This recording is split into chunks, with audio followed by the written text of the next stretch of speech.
Oh my goodness. I am so thrilled that you're here, Michael. Welcome to your author on demand private reading. This is, I'm actually nervous to do this one because not only are you my genius big brother that I admire so much, you're, in your own right, a playwright, theater producer, director, retired drama professor. That's college level. And you've been reading my blog forever. And it is an honor and a privilege to get your opinion on my writing and to find out that it touches you. So, this is really great for me. Thank you so much for being here and doing this. Oh, wow. Um, After I read the story, then I will pause and I will let you start the conversation. At your request, I'm reading the story titled Seduced, which is from my book, Blindside. Thank you. You can't pay for that kind of promotion. Blindsided, essays from the only Black woman in the room. And as I said, the title of this story is Seduced. And you asked for this one. So here we go.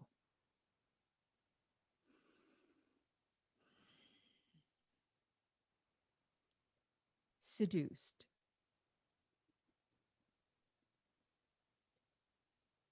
I was alone in the center of a room, the bullseye in a target.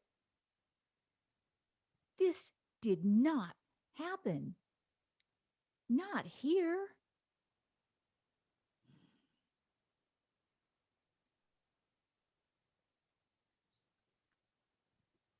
Excited about attending a kirtan for the first time, I crossed a parking lot from my air conditioned car toward an air conditioned yoga studio.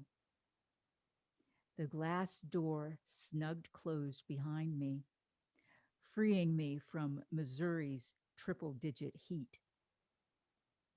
I paused to thank every Hindu deity I could imagine for relief from summer's oppression. My longtime friend Victor had invited me to the Sanskrit chanting practice, at which he would play guitar and sing.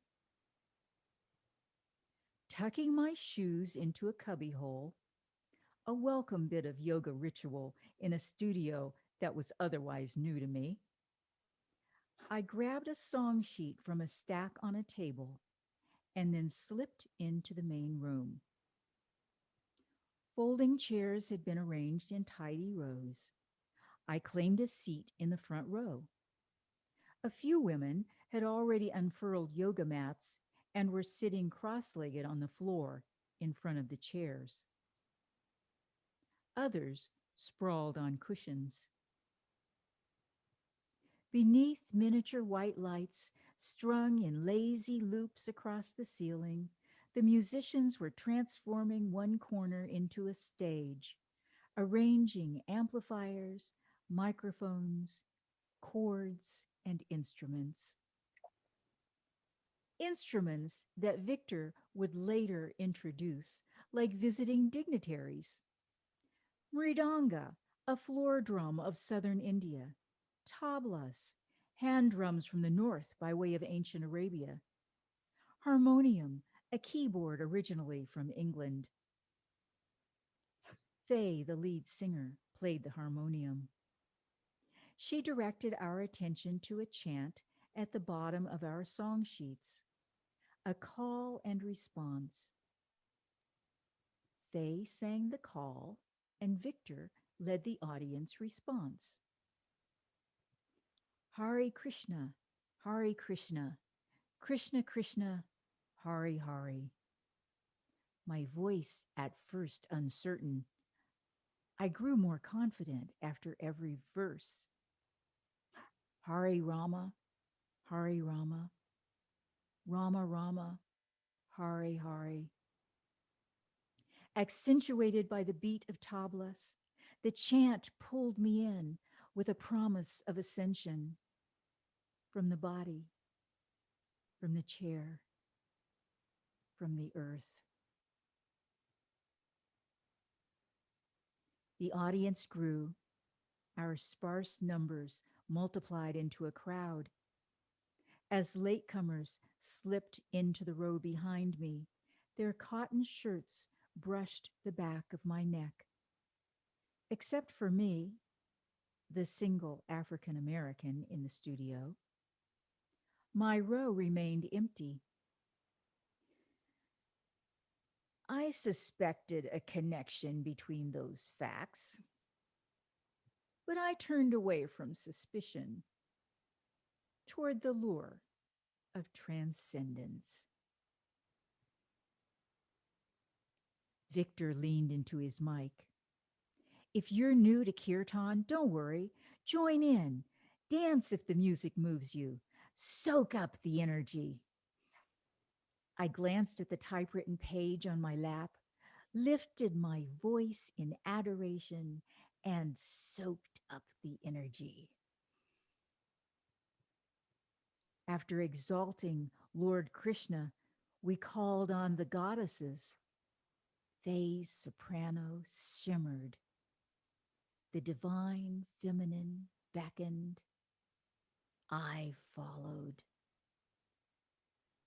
We appealed to the goddess of art and creativity, Hey Saraswati, the goddess of prosperity and wealth. Hey Mahalakshmi, the goddess of transformation and death. Hey Mata Kali. I came to them like a child. Jagatambe, J Ma. Jagatambe, J Ma. The goddesses smothered me with kisses. Incense sweetened the air. Fingers of smoke curled in ever-shifting directions as new arrivals trickled in. A man and woman grabbed chairs at the opposite end of my row and scooted them farther away as if positioning for a better view, even though the people in front were on the floor. Sitting at one end of a long, empty row, I felt like a single person on a teeter-totter. Sanskrit made me tongue-tied, but the next chant began slowly enough for me to pick up pronunciations. Om Tara, Tu Tara, Tu Re, Soha. Syllables popped from my throat. I was the drum. Om Tara, Tu Tara. I rocked from side to side. Tu Re, Soha. The chant sped up. Om Tara, Tu Re, Soha. Rhythm captured my feet. Om Tara, Tu Re, Soha. I welcomed oblivion. Shatter me. Blast the shards to the winds. Om Tara, Tu Re, Soha. I wasn't singing any longer, only sputtering guttural noises. Om Tara, Tu Re, Soha. Desperate for Tara to take me. Om Tara, Tu Re, Soha. My voice giving out for lack of breath. And as the percussionist pounded a final thunderclap, Victor swung his guitar over his head and mimed smashing it onto the stage floor. Praise God!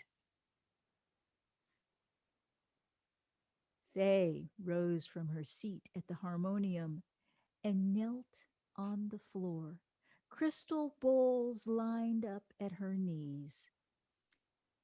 We'll slow the energy down a bit so it's safe for you to drive home.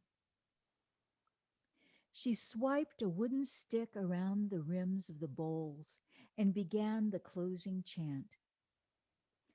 I was disappointed the lyrics were in English, which normally triggered my intellect to spring into analysis and debate. By this point in the evening, though, my mind had surrendered. After rounds of peace across the land and in the deep blue sea, a longing for peace trickled down my cheeks in rivulets. Peace across the land and in the deep blue sea. My voice shook. I could only mouth the final words, peace across the land and in the deep blue sea. A deep tone from the largest crystal bowl lingered, melted away. The musicians bowed. I lowered my head in namaste. Eyes closed. I waited for my emotions to settle, and I waited for the rustle of an audience preparing to leave. But instead of "Good night, thank you for coming," Faye announced, "We're going to end with a ritual to honor the light in each of us. Choose a partner and stand facing each other." Still in a fog, I rose from my chair. Waves of motion rippled across the room as chairs and cushions were pushed aside. There was a milling around, the chatter of voices, the slip and pad of bare feet. Pairs sprouted along the walls and in the corners. Twos expanded into fours and then sixes, which whirled around the studio, filling in the empty spaces. The figures were ghostly, floating in incense clouds and the half light of a setting sun. When the mingling slowed to a standstill and the chatter tapered off to a murmur, and the choosing was complete,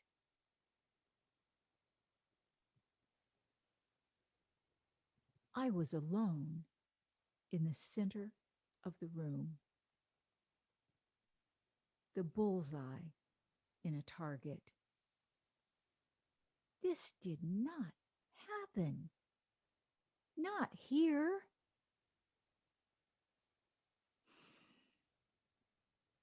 Of course it happened.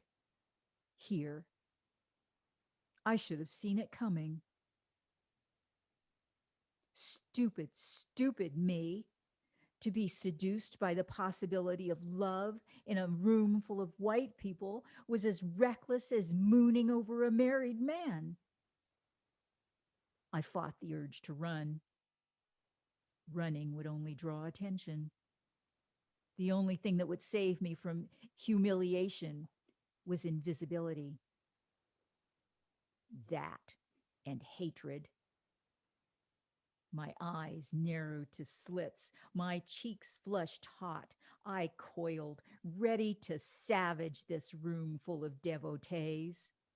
My fists gnarled into witches' hands with hooked nails to tear bloody stripes across the backs these worshippers had turned on me, to rip all those pink feet from their shocked ankles, feet that walked away from me and danced to the beat of God's lying heart.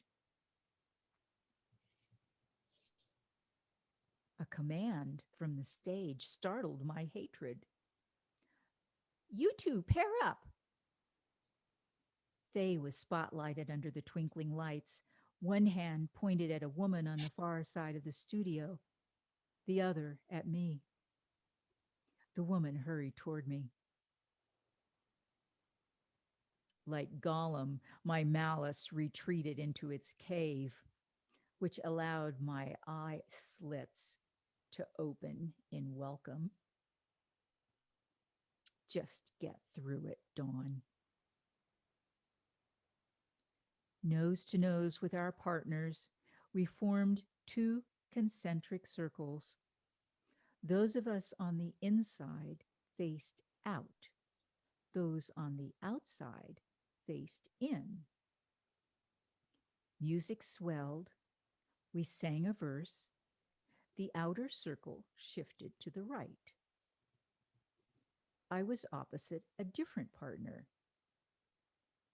We chanted and bowed.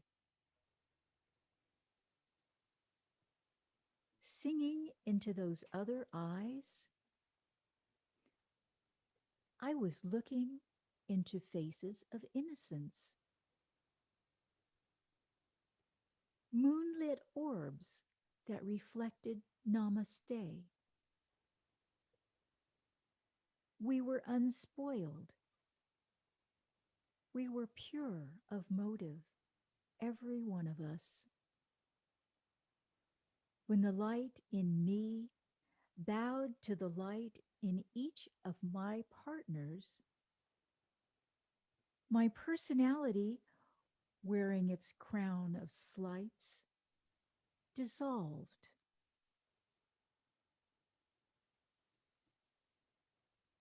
Soon enough, the exercise ended. Regulars exploded out of their reverie into gossipy groups, and I expected someone to offer an outstretched hand in welcome or apology. None did. I headed through knots of well-wishers to compliment the musicians. Victor was stuffing chords into a bin. I hoped he hadn't noticed me, unchosen in the middle of the room, and also hoped he had. We hugged and laughed. My, "Hello, that was wonderful," followed by his, "So glad you were here, thanks for coming." His effervescence seemed an indication he had not noticed. My good cheer, on the other hand, was a nervous tick. Our words swallowed by the surrounding din, I turned away, intending to say hello to Faye.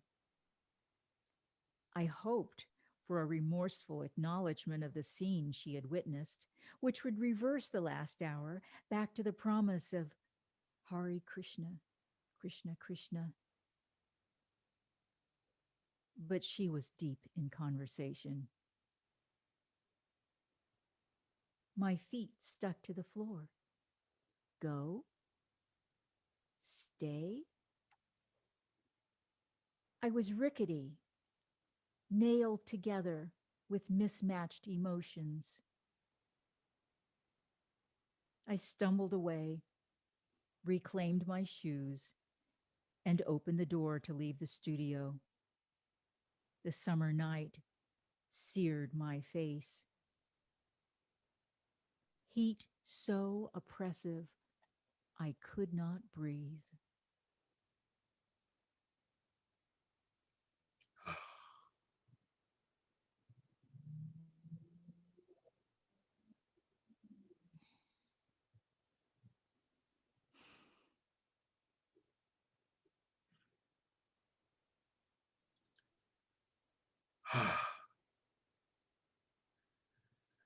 When I first read that story, it just tore me up because the contradictions are just so painful. The hope of transformation, the hope of connectedness with others, um, just doesn't happen in the face of how you were treated in that situation. And I think that for me, what made that story additionally relevant was the fact that I've been in so many situations where I was the only Black person in the situation. Um, I recall relatively recently, I joined a gay men's group called Great Outdoors, and they have a movie night. Well, I got the directions, and it was held at somebody's condo in the recreation. And so I got there, and all the doors were locked. And I saw this group of men inside socializing. And I thought, well, this is probably it. So I stood at the window and I just waved frantically, hoping that somebody would notice me. Well, finally, somebody did, and they let me in. And I entered this space, and they were cordial enough, but there's that moment of feeling like I'm putting myself on the edge, taking a risk to have a new um, experience of fellowship with other people. Will they like me? Will they not like me? So your story just brought all those things to mind.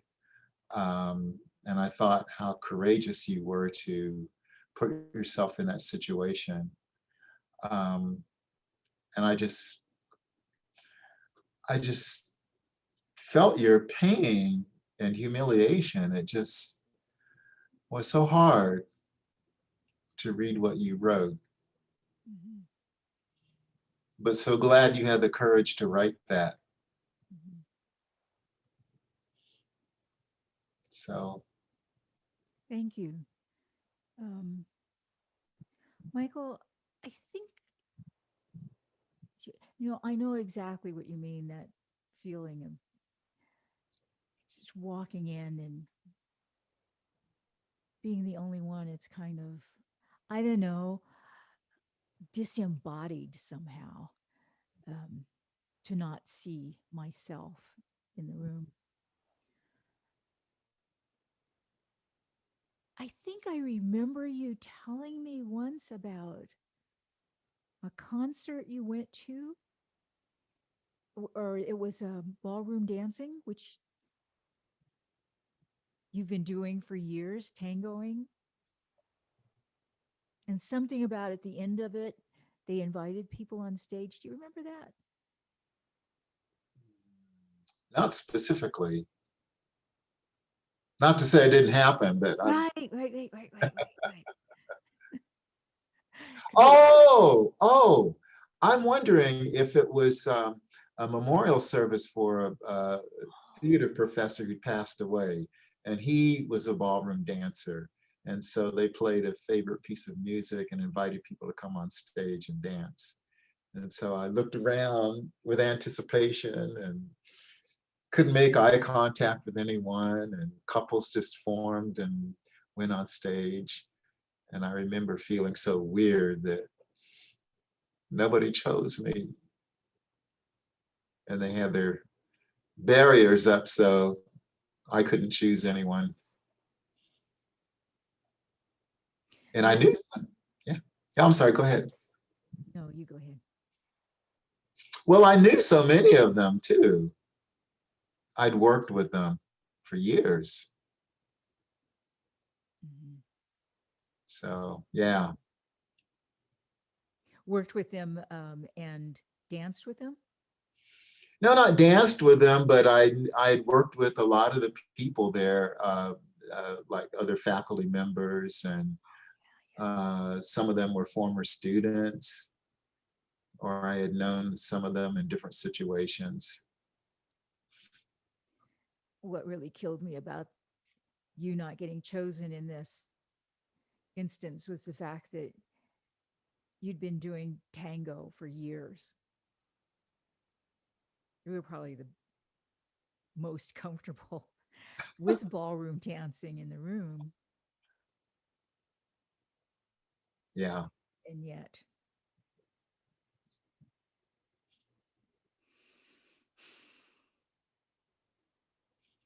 yeah,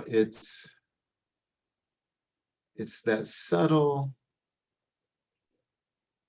it's that subtle awareness that the the biases are functioning. And it doesn't matter how long you've known people, but And you can't prove it because there's nothing solid right, to right, say this is what happened. It, right, it's this body's knowingness. right, right. And when you told me that, it was incredibly validating to me to hear that from you.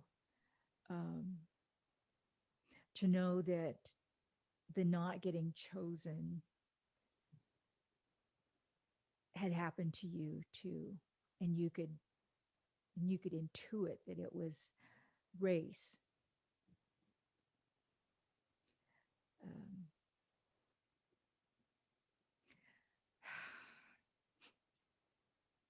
Yeah, yeah. because I, you know, I, there's always that little doubt. Maybe I'm being too sensitive. And so when you told me that story, it was empowering to me to hear that and to know that, okay, it's true. Yeah, Mhm. yeah. Thank you so much for doing this with me. I love that you picked this story. Oh gosh. Well, you put a lot of preparation into it. It was very evident. Yeah, it was kind of fun to read because I remember being there and that Tu Re So Ha song chant was it was great. It was just so great. And Yeah, then in the writing of that story, it was fun to try to reproduce that yeah. writing. So yeah, I do like that story because it's like a lifting up and then a crashing. That's right. That's right. I love the way you lifted the energy and moved it towards this transcendent moment, and then everything crashes. You really capture that energetically. You're such a natural performer. Oh, thank you. It there was something about reading it to you and knowing you had picked it for this particular reason that kind of got inside me, and it was more of a being there again than it Ah, was of reading about it. Yeah. ah, Yeah. yes. That was a different experience for me, and I think it was based on you and me. Yes. Yes. So I'm going to thank you again, and I'm going to hit the button to stop the recording. Okay. But we'll stay on and chat, I'm sure. Okay. All right. So thank you very, very much for doing this for me. Oh, my pleasure. Ah, bye now. Bye bye.